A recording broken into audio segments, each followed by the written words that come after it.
Your attention, please. This is Dick Chapman, one of your official civil defense broadcasters with a special message.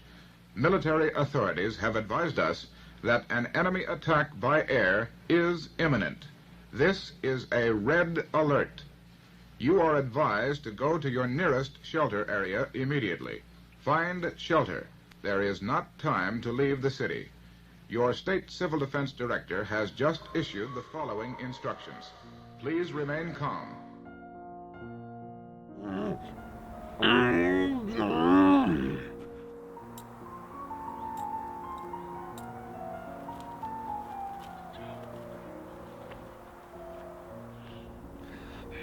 Ove ruševine starog grada predstavljaju mi mrtvu dušu.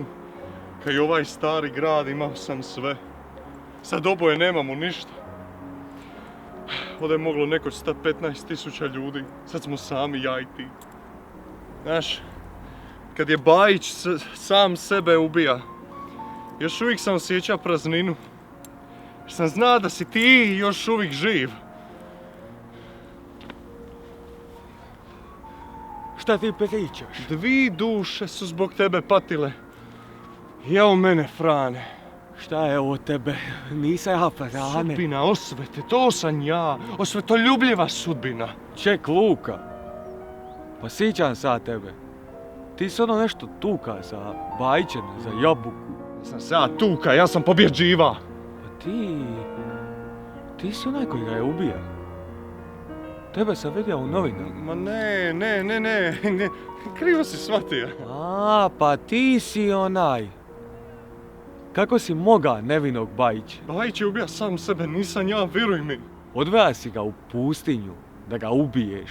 Ma ne, nije to tako bilo. Sad nakon njega, sad i mene želiš tako ubiti. Sve si krivo shvatio, ja ne želim. Jeli? Ipak mene želiš ubiti. Ne, nikako. Dobro, onda me odveži. Ok, evo. Zapravo ne vjerujem ti. Daj mi taj nož, sam sebe ću odvezat. Ajme, meni ne znam što se događa više, zašto se ovo napravio. Ja sam samo ti, a tu crvena. Ajme, Frane mi se ovako igra sa grižnjom savjesti. Čekaj malo.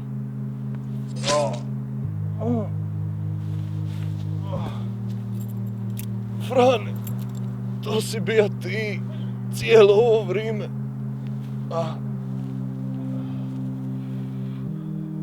Sav ovaj trud za ništa.